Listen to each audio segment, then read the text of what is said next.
You've been doing some good coverage on the situation in Niger. And July 26th, as my viewers may know, there was a coup that deposed the Western-backed head of state, Mohamed Bazoum. And there have been a lot of threats of war coming from France, the US side. There's maybe a bit of more tepid approach, but we just had a visit actually from Victoria Nuland, the Deputy Secretary of State. You've done a lot of good coverage on Nuland and her role in Ukraine, as well as her infamous neocon husband, Peter Kagan, Robert Kagan, I should say, and her role in the Maidan Revolution, etc.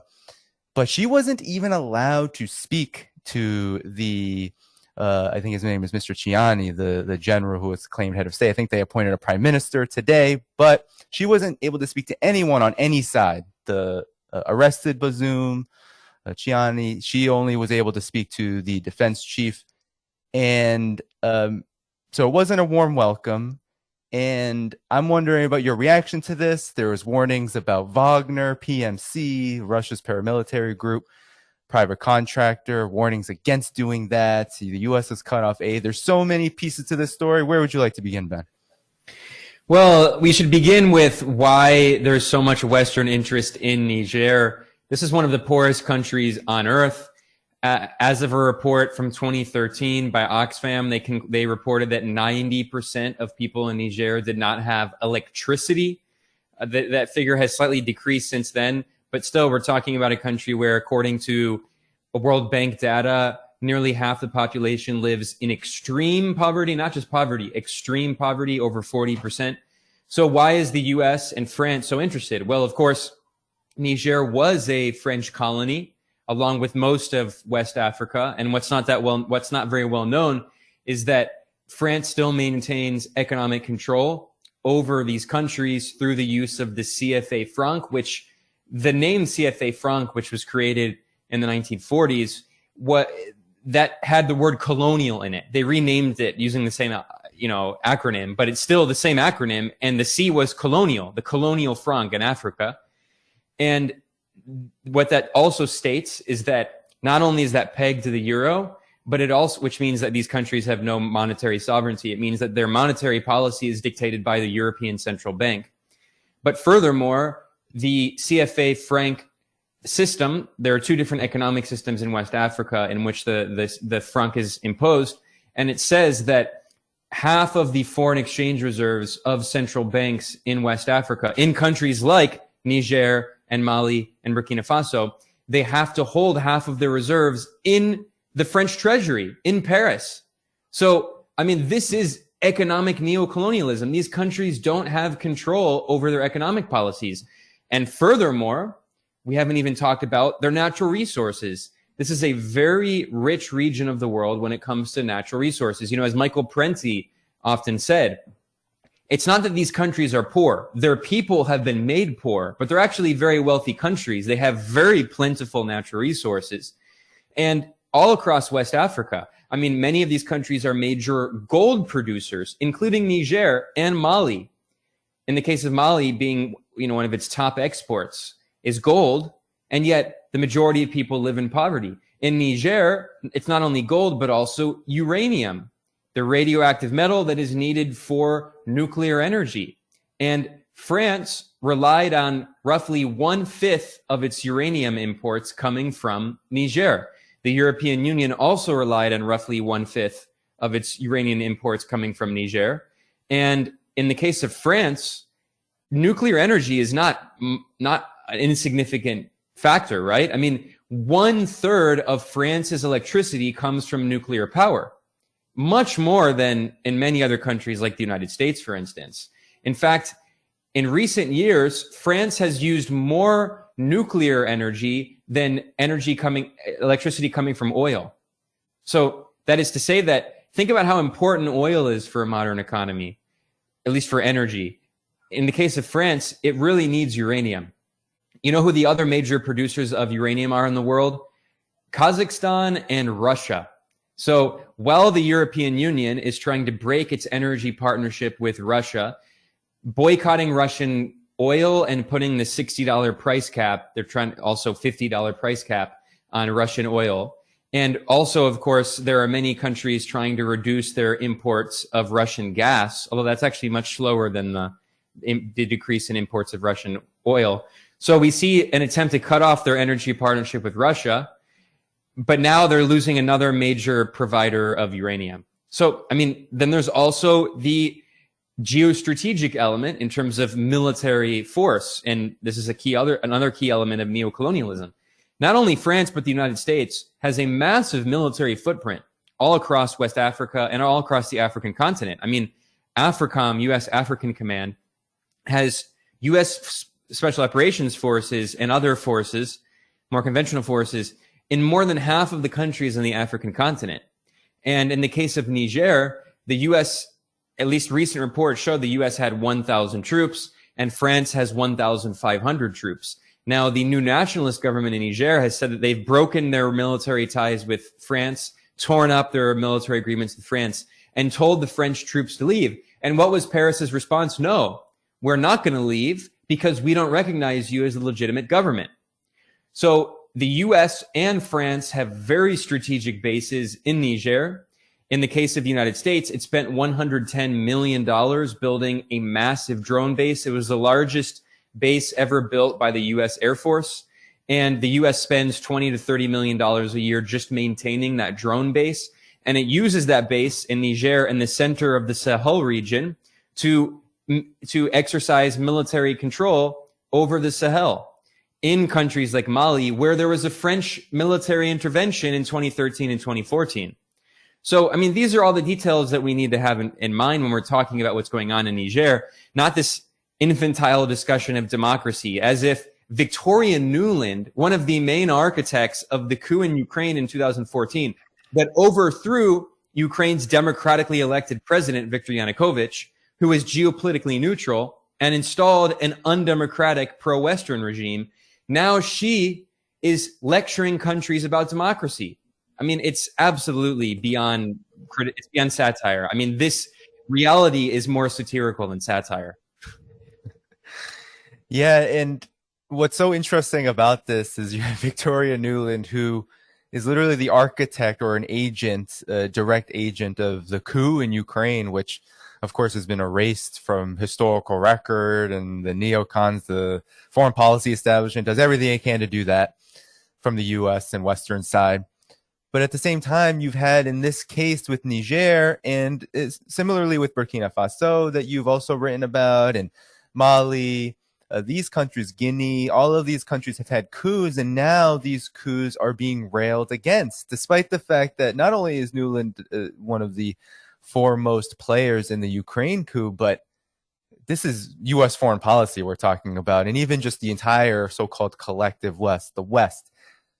Coups are pretty instrumental in the entire foreign policy of the West. So why is it that these coups are so problematic, Ben? Because I've heard some cynicism coming out of social media circles, and there's always the left position of, well, coups are always bad, and don't replace, it's not good to just replace Western imperialism with Russia or with, maybe imperialism with a black face. What do you have to say to all of these arguments? And why is it then that the West is so bent out of shape about these coups? Well, the obvious answer is because these countries in West Africa, not only Niger, also Burkina Faso, Mali, potentially Guinea, which is kind of playing both sides. Even Chad is not really on board with the West right now.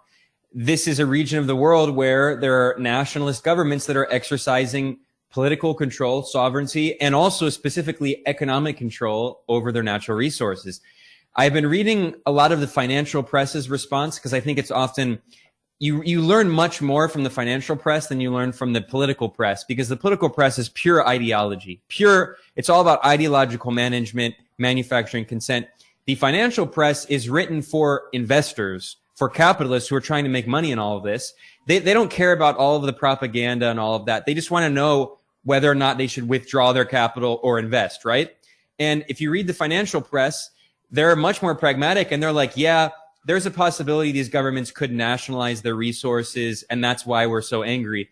S&P Global, which runs a market intelligence firm, linked to the S&P 500, right, the market index, the S&P Global Commodities Insight, which is this market intelligence firm, published a report in which they quoted a former State Department official who's now, working in commodities markets. And he said, our biggest concern is that in Mali and in Burkina Faso, the nationalist governments have nationalized the gold mining. He just said it clearly, like, we're really concerned about this. Previously, there were a lot of foreign companies, Western companies, involved in mining the gold in these countries, and they were kicked out. Now the mining is being run, with state direction, with some help probably from other countries as well. But the point is that they just get straight to the point. And in the case of Niger, we've seen reports. It's hard to confirm whether or not it's really true. I've tried to investigate, but it's really hard to find a lot of the video footage because a lot of this is really only on TV in Niger. They don't really have a lot of live streaming on the internet. Again, this is one of the poorest countries in the world. But there have been reports that Niger has blocked exports of uranium and gold to the West. And that would make sense because it would be in the same pattern as what happened in Mali and Burkina Faso. So this is completely anathema to Western foreign policy, which is always about making these extremely favorable, unequal agreements, going back to the unequal treaties imposed on China. These are these unequal agreements that these countries with plentiful natural resources are forced to sign with multinational corporations like French mining companies, French energy companies, and US companies to mine a lot of these minerals. And the country ends up getting a little tiny percentage of the profits. And with a lot of these neoliberal governments, that money just ends up going to the pockets of the elites, right? So the working class people of Niger who live in poverty don't see the benefits of gold mining. I mean, it's just, again, I just want to stress that point. These are countries that are exporting gold, a symbol of wealth, and yet the majority of their people live in poverty because of these unequal agreements where the governments don't actually get the proceeds, the revenues from this natural resource extraction. And again, those who do, it just ends up in the pockets of a few rich elites. So also, of course, these governments are popular. In fact, The Economist, the voice of the Western bourgeoisie, Lenin famously called The Economist the journal that speaks for the British millionaires. And I, would update it 100 years later. It's the corporate media outlet that speaks on behalf of transatlantic billionaire oligarch capitalists, right? That's The Economist. I mean, they are the embodiment of neoliberalism. And they just published an article that showed that 78% of people in Niger support the nationalist policies of the military government. 73% of Nigerians, not Nigerians, Nigerians, the people in Niger, 73% want the military government to stay in power. Nearly 3/4, only 1/4, just over 1/4, 27% want to put back in power the Western puppet, Mohamed Bazoum. And I've been reading a lot of these articles. The Financial Times in May did an interview with Bazoum, and he was just, in the entire interview, he was defending France. And he was criticizing what he called populists in Niger who said that France is still a colonial power. And he said, that's ridiculous. France is our partner. This is the president who was overthrown. I mean, a complete Western puppet. And even according to The Economist magazine, the voice of neoliberalism and imperialism, even they acknowledge that just around 1/4 of people in Niger want him back in power, whereas 3/4 support the military government. And another very interesting part of this poll, they asked people in Niger what country they see as their most important ally. So it was a superlative, right? You only can say one country. Over 60% said Russia. Nearly 2/3, the majority of people said Russia is their most important ally. Now, the US and France were very low. China was very low, but as I've been pointing out, that doesn't mean that they're against China, because obviously China and Russia are very close allies. They have a very similar foreign policy in Africa. The way the question was framed is you can only pick one country who's the most important ally. So just because they said Russia doesn't mean they're anti-China. There's actually probably a lot of them who probably do support China. But the point is that, I mean, we're seeing a massive shift politically in the region. There's a lot of opposition to French neocolonialism and U.S. imperialism, and there's a lot of support for Russia and also China.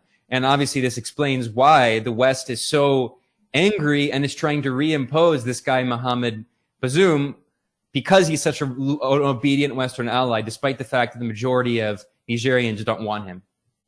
Yeah, and I know you've seen the videos, pictures circulating all over the internet, massive protests, massive rallies in support of the government, and there's been more than a few Russian flags popping up. And actually, a Patreon supporter had a question that really does flow into this point here, because Raul asked, how do you respond to people? Because one of the reasons why Nuland went to Niger was because of reports saying that the new government was reaching out to Wagner PMC, for perhaps help in what could be a war, an intervention, a foreign intervention, likely led by France and ECOWAS.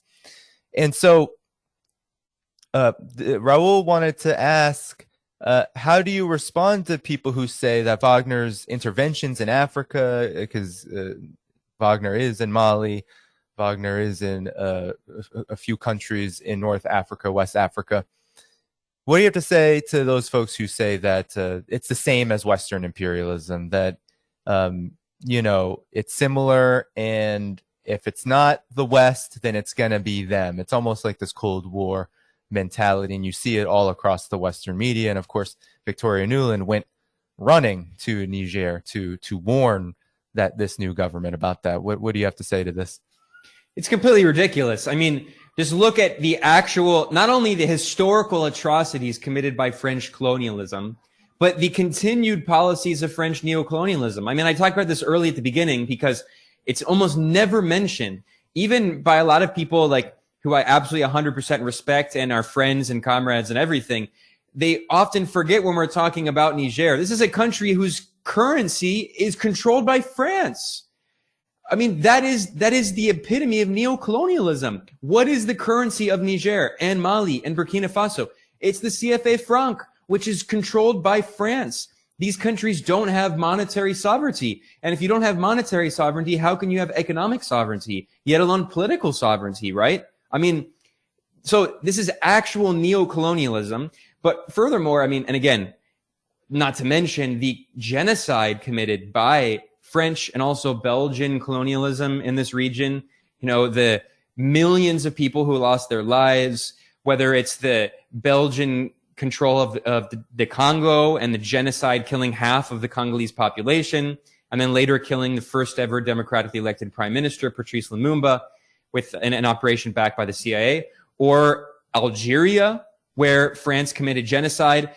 Not that well remembered, France had concentration camps for Algerians after World War II, after the Nazi concentration camps. France made concentration camps for Algerians to try to maintain control over Algeria. And of course, the Algerian people overthrew French colonialism in a popular revolution that happened over years but ended in 1962. So, I mean, the point is that this brutal colonial history, comparing that to Russia potentially giving some support to these countries, is laughable. It shows how superficial the analysis of imperialism is by many of these people who claim to be anti-imperialists. If you're actually an anti-imperialist, you need to actually understand how imperialism operates. And furthermore, let's not exaggerate Russia's influence. There's no evidence whatsoever that Russia had a hand in the coup in Niger, or that Wagner is even on the ground. In fact, if you read Russian media, Russian state media, which obviously is not biased against Russia, even they have been saying that, Russian influence is overstated here. So RT published an interesting article by this guy, Andrei Maslov, who previously he was the director of Gazprom in Nigeria, which is the Russian state-owned gas giant. So he's clearly linked to the Russian government, and he's an Africa expert.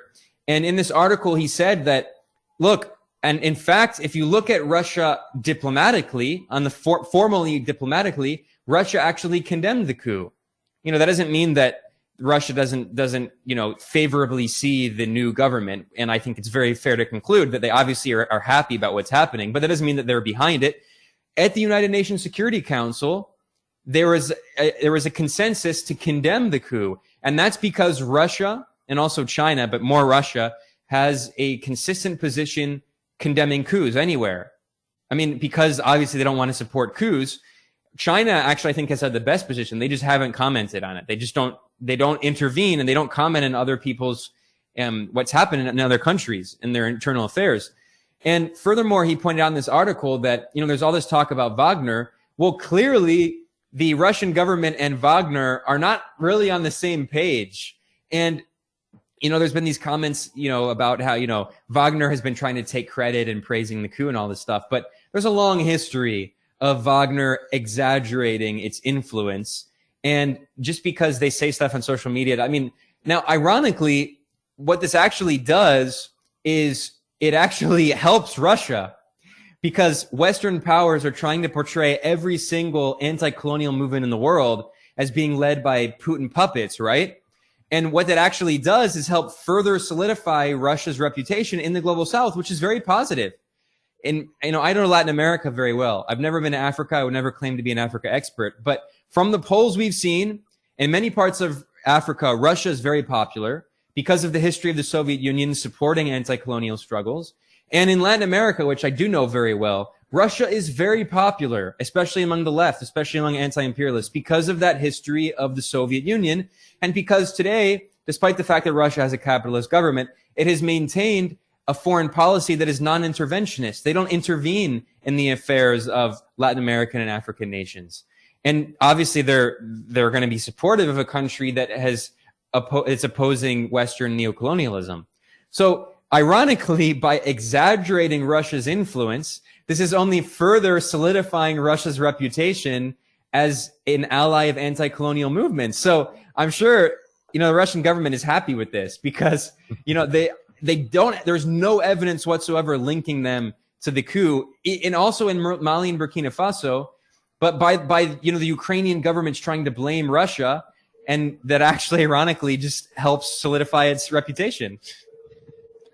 And it is laughable in a lot of ways, because even Yevgeny Prigozhin, during Nuland's visit, went to the media and said, we're so proud of Wagner and what they're doing because we have Nuland running to Niger begging us not to help. It's obvious that we're a pretty effective force. And that poll you were speaking of earlier, too, it makes me think about, Burkina Faso, I think in the last 24 hours, had a horrific terrorist attack. I think killed 20 people.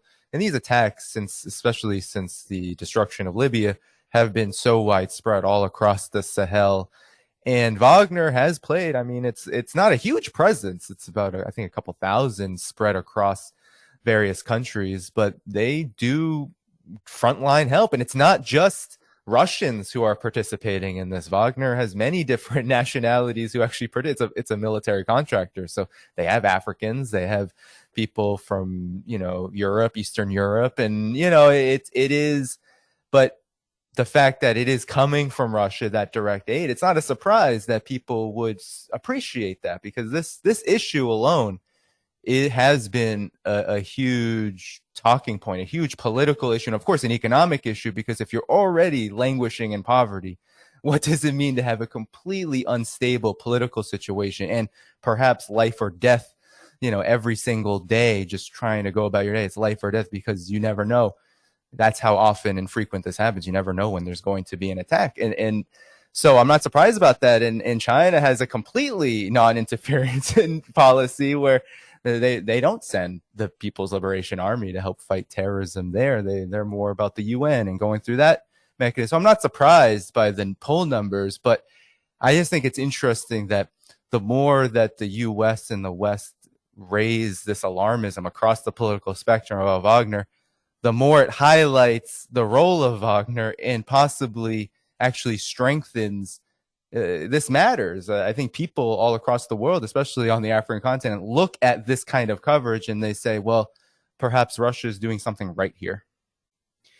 Yeah, I mean, the way I think about this is often just really informed by my experience in Latin America, which again, I would never claim to be an Africa expert, I've never been, but I think there are a lot of similarities in many global South, developing countries, formerly colonized countries. And something that I've noticed in my time in Latin America is that a lot of states are actually very weak. And in the global North, in imperialist countries, there's often this very anarchist influence in a lot of left-wing movements because the state is seen as the enemy, because the state is controlled by billionaire capitalist oligarchs and acts on behalf of the interests of big corporations against the interests of working people.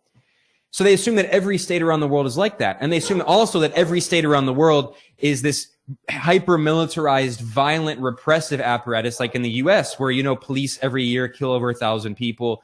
But the reality is that in a lot of global South countries, especially very poor ones, the state is very weak. And in fact, in relation to international capital, the state is much weaker. I mean, as an example, in many global South countries that, like in Central America, which I know very well, the GDP of the entire country, all of the goods and services produced in the economy, is smaller than the revenue of big, massive multinational corporations. So if you're in a country like Niger and your GDP, your entire economy is smaller than the revenue of big multinational mining corporations, think about what that means in terms of the government's power, in terms of its relationship to capital. I mean, these are very weak states. And furthermore, think about their military capabilities, considering how few resources they have. It also, by the way, explains why there frequently are coups in these countries, and some of them, although the majority are not, but there are some progressive coups led by leftist anti-colonial military leaders. And, in the case of Egypt, you had Nasser. In Libya, you had Gaddafi. In Burkina Faso, you had Thomas Sankara, who led a progressive military coup. And it's because in many of these countries, one of the only strong institutions is the military. So many other state institutions are completely weak. So the reality is that a lot of these people, they're not looking to abolish the state like these anarchists. In fact, it's the opposite. They have too weak of a state. They want a stronger state. And because the military is so weak, it can't actually maintain security. And you have the rise of these fascist groups like Al-Qaeda and ISIS, which also have very questionable links to Western intelligence agencies, right? I mean, in Syria, in Libya, the US, Israel, Saudi Arabia, Turkey, they were supporting these so-called moderate rebels, and they were flooding these countries with weapons. And when those weapons go to Libya, they don't stay in Libya, especially after NATO destroyed the Libyan state in this 2011 war, and they killed Gaddafi. And then Hillary Clinton went on TV and said, we saw he died.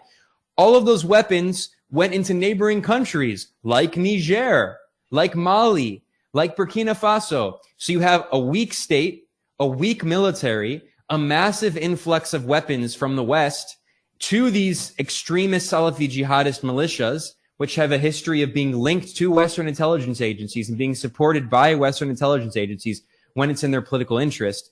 I mean, it is no surprise why many of these governments are looking for new potential allies to help them fight against these insurgencies, because clearly over many years of US and French support, they have not succeeded in defeating Al-Qaeda and Boko Haram and ISIS affiliates. So, I mean, you also have to ask, is it in the political interest of the US and France to actually defeat these Salafi jihadist groups, or to just maintain the insurgency at a low manageable level? Not end it, but maintain it at a simmer. So when something like this happens, you allow them to attack the government, right? I'm not saying that they don't even need to support these groups, but now they're going to be like, okay, we will allow these groups to attack the military government, which is exactly what's happening right now. There have been reports that ISIS and Al-Qaeda have been attacking Wagner units in Mali and also attacking forces on the Mali-Niger border. So again, does France actually want these groups to be defeated permanently, or does it want them to be maintained in a low simmer, which allows France to have an excuse to maintain its military occupation of these countries? And obviously the same is for the US as well. Thank you for tuning in to my latest video. I appreciate all of your support. This channel, however, needs your help. I am seeking to make this channel more sustainable in the long term and upgrade necessary equipment to ensure that this work continues onward and makes progress to give you all of the geopolitical analysis that you all deserve. For that reason, I'm asking you to become a member of my Patreon community at patreon.com/DannyHaiFong. You can find that link in the video description or in the pinned comment below. For whatever amount you choose to give, just know you are supporting independent media that you can't find anywhere else. Thank you so much, and I look forward to the next video.